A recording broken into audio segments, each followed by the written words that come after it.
Matt Zenitz, beat writer for Alabama for AL.com. Good morning, Matt.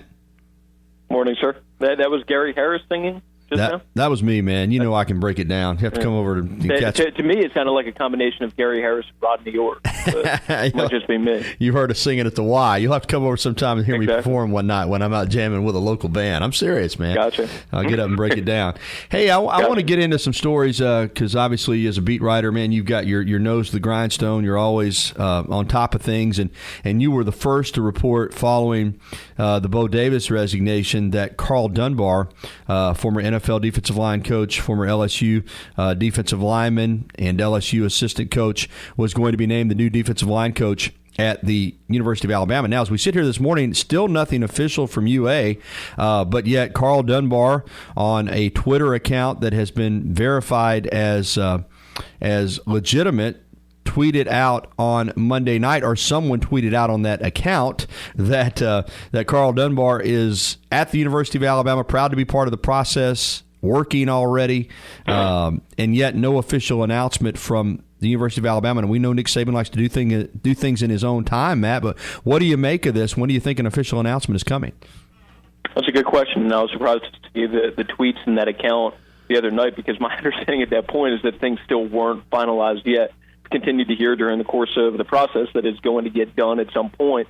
But at the time that those tweets came out and that Twitter account was set up, my understanding was that things still weren't 100% done. At this point now, I don't know if things are completely finalized yet, but one way or another, at some point, whenever that is, Karl Dunbar will be the defensive line coach. That's the full expectation, as it has been during the course of this process. Yeah, that he's going to be the guy. Some chatter that I heard during the process, and I'm sure you did as well, that there was also a lot of interest in Tracy Rocker, the defensive line coach at the University of Georgia, formerly at Arkansas, formerly at Auburn, formerly with the Tennessee Titans, and, of course, coached last year with Jeremy Pruitt at Georgia. Yeah. And, of course, Jeremy Pruitt, the new defensive coordinator at Alabama. How much was that legitimate, and you think that Alabama was interested in Tracy Rocker taking that position? Well, Jeremy has a strong relationship with Tracy, and as one person described to me, Tracy is the kind of person that Jeremy would stand on a table for to get. That Jeremy has that kind of a relationship, that kind of respect for Tracy. But I put out that report about Karl Dunbar being expected to be the guy last Sunday, so around a week and a half ago now, and had heard at that point from several people that I trust that was the full expectation, that Karl was going to be the guy, and a couple of them described to me at that point that it was essentially a done deal that early, that there was nothing signed at that point. Things obviously hadn't been finalized yet, but that was the expectation of some people that I very much trust, and I continued to hear from those people during the course of the process, even as the Tracy stuff was being floated out there, that the full expectation was that Karl was going to be the guy. Matt Zenitz, Alabama football beat writer for the Alabama Media Group and AL.com, is our guest. You can follow him on Twitter at mzenitz. That's at MZENITZ. All right, some concerns in regards to Karl Dunbar. I don't think anybody questions his coaching acumen. I mean, what he's done in the NFL with 3 different organizations to be a defensive line coach there with the Vikings, the Jets, and the Bills. But he has not recruited in a long time. And Bo Davis, in addition to being a terrific defensive line coach, was an outstanding recruiter. Have any of your sources voiced any concerns about Karl Dunbar from a recruiting standpoint here at Alabama? Is that anything that you've heard? I mean, it's been compared to me like a Mel Tucker type situation. Right. Mel Tucker hadn't recruited in a long time, but a coach that had a tremendous amount of success in the NFL, a respected guy in the coaching world, and a guy that automatically garners respect based on some of the different things that he's accomplished. And I think of Karl the same way. Karl's worked with some very, very successful, big-name defensive linemen in the NFL, worked with Kevin Williams, Pat Williams, with the Minnesota Vikings, and obviously has worked recently with the New York Jets and Buffalo Bills. And just his track record, his resume, I think kind of sells itself, similar to Mel. Indeed. And like I said, the one thing that I think is important for this hire, and Karl Dunbar will have that, is to be able to get the respect of the players. Because as you and I both know, Bo Davis could coach those guys hard. I mean, really hard, because they respected him. And there was no doubt in their minds that he was trying to push them to be their best. But when you look at all these Alabama defensive linemen, most of them, Matt, as you know, want to go to the NFL. And now you're bringing in a guy who's coached at that level. So I think he'll be able to get that across to them. And not that other coaches couldn't, but there could have been a hire or two. You bring in a guy here and those players don't buy in, and you could have some issues. But I don't think that there's any doubt that they'll buy into Karl Dunbar. You agree?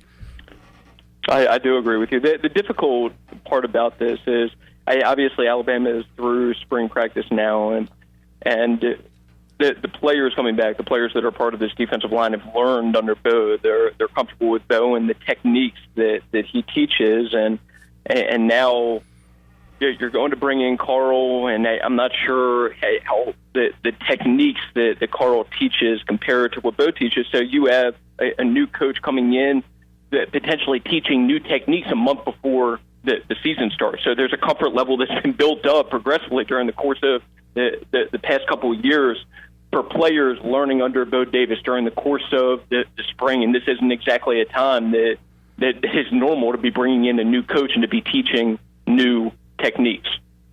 Once again, I'm not sure how much Karl's techniques and the things he teaches compare to Bo, but that's one potential challenge facing the defensive linemen and Karl going into preseason camp. Matt, speaking of Bo Davis, the sources that you talked to, obviously I think when you put the pieces of the puzzle together, I think you and I both agree that Alabama had no choice in this situation. But how much disappointment is there, do you think, from Coach Saban and other coaches on the Alabama staff and folks close to the program that Bo had to go? He was so well liked and so well respected. Just how much disappointment do you think that there is amongst that coaching staff that Bo Davis is no longer a part of it? I think you pretty much summed it up. Bo was extremely respected on that coaching staff, has a long-standing relationship with Coach Saban, a guy with a great personality, a great coach, one of the top defensive line coaches in the country, and I think was voted by one of the top recruiting services as the top recruiter in the country. So it was a tremendous asset to the Alabama coaching staff, to the Alabama football program. Just a disappointing, surprising situation. Indeed, but you have to move on, and that's what Alabama's trying to do. Hey, let's get into these satellite camps, Matt. I know you're probably working, trying to figure out exactly what Alabama is going to do. This is another area where Coach Saban is playing it very close to the vest.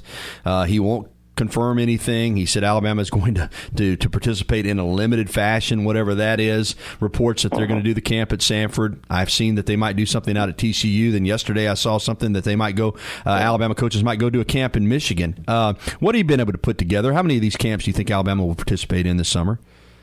I've seen the exact camps that you have, and still trying to get a gauge on how many Alabama is going to be participating in. And just like I'm sure Gary Harris feels at this point, I'm just tired of all this satellite camp conversation, and I feel like everything's completely overblown with it, and very much just at this point just trying to get a gauge on how much Alabama is going to be participating. But those are the three camps that I've seen Alabama associated with so far, the most recent obviously being the one in Detroit. The one in Detroit, I said maybe it's ironic, but irony probably has nothing to do with it. I think it's clear that with Jim Harbaugh being the inventor of the satellite camps and with what he's doing, that definitely Alabama, an interesting spot. Yeah, Alabama's going into Michigan by design. I mean, there's certainly an ulterior motive there. Speaking of Michigan, I know you don't cover the Wolverines, you cover Alabama, but I want to give Jim Harbaugh credit for this. Man, the guy puts his money where his mouth is. I mean, he just doesn't talk the talk. You know, he came up with the satellite camp issue. It went away for a short time. Now it's back. And he's like, well, you know what? Everybody's looking at me. Let's go. 26 of these babies in June. I guess 27 now with the one added in Australia. Unbelievable. I mean, you're going to spread your coaching staff that thin. And I know some of the days they'll have some of their coaches at one place and other coaches at another place. But, that seems a little ambitious even for Michigan and Jim Harbaugh to me. I overkill, you think, Matt. What do you make of that? Well, the interesting part to me is that I heard Gary Harris is following Michigan around for every single one of those camps, including the one in Australia, that Gary is traveling with them for all 27 of those. Well, you know what's interesting? I might just do that because, I don't take my shirt off often in public, but if Jim Harbaugh will take his off, that's one guy I might be willing to stand next to with my shirt off. But, Well, I've never been to Australia before. I've actually never been out of the country before, so I don't know. Maybe AL.com wants to send me out there to go to Australia and experience it. Get on that Michigan beat. But seriously, it is amazing how Harbaugh has come in here. And I know Saban, when he got to Alabama, there was rules that were tweaked, particularly with the head coaching evaluation stuff, because Saban was wanting to go out and always busting in. A lot of coaches we've heard don't like to recruit that hard, and the rules were tweaked. But here's Harbaugh just totally revamping the way that recruiting is being done. It's really an amazing story. And the fact that it got put back in place, and now Michigan's just going crazy with these things. I've never seen anything like it. No, and it's interesting to watch how schools like Michigan approach it, and then there are other schools. I think it was North Carolina I saw that said that they're not participating in any satellite camps whatsoever. So you're going to see some schools like Michigan participating in 25, 30, and who knows how many they end up participating in. And there are going to be other schools that participate on a very limited basis, and some schools like North Carolina that just don't participate whatsoever. We'll see if that changes going forward, but at least this year it looks like North Carolina is at least one school that just isn't participating at all. Matt, another story, you and Matt, Michael Casagrande, your partner there at AL.com covering Alabama, were on top of was the Crimson Caravan going away. And we discussed this, I guess, several weeks ago, but I was surprised by it, honestly. I was surprised that they announced it at that late a date with nothing else really in place. And I know Coach Saban does a few things on his own as far as Nick's kids, and there might be some other things that he pops up at. But to not have an organized speaking tour for Alabama Coach Nick Saban this spring and summer, I'm not surprised that they want to revamp it. Maybe they see a way that they can generate more income or do something differently, but to go an entire spring and summer without having him really being made available to different booster groups and alumni associations, I'm still caught off guard by that. Are you surprised that went away and there was nothing else ready to fill the void? Well, to an extent, yes. And, I mean, Michael was the primary one working on that story, and I think Coach Saban was asked about that a couple months ago, and attributed that to some other decision makers, that wasn't his decision, that he's happy to participate in, obviously, the Crimson Caravan stops and to interact with different Alabama fans and to do and take care of all the different responsibilities that come along with that he's perfectly fine with that, but that there were other people that maybe had some different ideas and some different ways that they wanted to approach things, and some different things that they were looking into exploring, if I remember exactly how he worded that correctly. Before I turn you loose, I want to get your thoughts on Tua Tagovailoa, the quarterback from St. Louis High School in Honolulu. Couple of different angles I want to go with on this. First of all, Alabama needed a quarterback in this class after Jake Fromm had decommitted. Mm-hmm. The Lane Kiffin influence, this is 3 straight quarterbacks that Alabama, if he signs, will have signed in Barnett, Hurts, and now Tua, that seem to fit that dual threat, run-pass combo type quarterback. A couple of things. First of all, Alabama, to have the reach now to be able to go out to Hawaii and get a guy who 2 months ago looked like was going to be a lock for USC. What does that say about where Alabama's at in its recruiting ability? And secondly, the Lane Kiffin influence now at Alabama as far as what type of quarterbacks the Crimson Tide is recruiting and ultimately trying to sign. Talk about both of those issues, beginning with just the ability to go all the way to Hawaii to get a quarterback now. I mean, it's obviously new territory to an extent for Alabama, but just shows the kind of reach that Alabama has as a program. And it's not overly surprising considering that Alabama's won the number of national championships they have during the course of the last decade, and obviously are the most recent national champion. So surprising to get a kid from Hawaii to an extent, but at the same time, not overly surprising considering the reach that Alabama has and just the respect that there is globally for Alabama as a football program. But yes, this shows, again, what kind of quarterback and what kind of offense Alabama is looking to become under Lane, that they're looking to shift to more of that dual threat type of guy, similar to what they had with Blake Sims a couple of years ago. And obviously the last 3 quarterbacks that Lane's brought in terms of scholarship guys, Blake Barnett, Jalen Hurts, Tua, they all fit the mold of that dual threat type of player that obviously can make plays with their arm, but at the same time are very capable as runners also, and bring that dynamic to the table. And I've referenced before, Alabama was looking at bringing in a graduate transfer quarterback after last season, Dakota Prukop, who ended up going to Oregon. And when he was meeting with Lane, when he was meeting with Alabama coaches, they were telling him what kind of offense they want to become, and that his skill set, that dual threat kind of skill set, is what they're looking for going forward at the quarterback position. And bringing in Tua is another example of that, and the latest proof of just what they're looking for going forward at that quarterback position. But a dynamic kid, anybody that's seen his highlight tape or clips of him or seen him out at different camps, a kid with a lot of upside, a kid with a lot of talent, and just an exciting player to watch. And it'll be interesting to see when he does sign with Alabama, just what he's able to develop into, and just another young talented quarterback that Alabama's adding to the mix, because you do have Blake, you do have Jalen Hurts, and Blake's obviously in the mix still to start this year if he can cut down on some of the turnovers that were problematic during the course of the spring. And Jalen's another one that has a chance to be special, man. Jalen did some things that were very much surprising during the course of the spring, something that most true freshmen who are just a couple months into their Alabama career do not do. Alabama's had some very good quarterbacks before. Still, it's not normal to see a true freshman come in and early enrollee come in and do some of the things that Jalen did during the course of the spring. So I'm very much curious to see how he comes along, what he looks like during the course of preseason camp.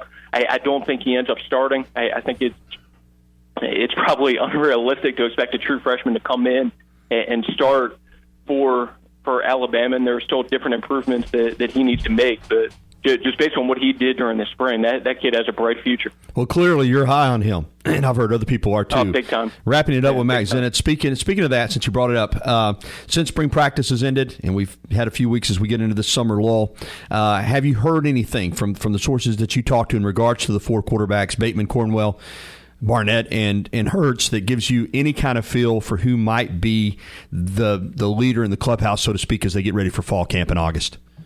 It's just the same that we've talked about before. Cooper Bateman's the top guy going into the fall. They did the best job probably of all four of the scholarship quarterbacks during the course of the spring in terms of building trust from the coaching staff, being reliable and not making mistakes. Still made some mistakes, but probably made the least mistakes out of the four scholarship quarterbacks, and has done the best job to this point of building trust and proving to be reliable. So you still have some other guys, including Blake Barnett, who are part of that competition, and guys that are probably more talented overall in terms of raw ability and overall talent than Cooper is. But at the same time, guys like Blake need to cut down on the turnovers, because regardless of how talented you are, if you're unreliable and turning the football over, you're not going to start here. Matt Zenitz, he's on the beat for AL.com covering Alabama, and also he's a madman in the weight room. I've seen you over there trying to keep up with Rodney Orr. I'm telling you, and you got to go pretty hard to do that. Again, before we turn you loose, just tell folks where they can follow you, and on Twitter and on AL.com, and keep up with your stuff.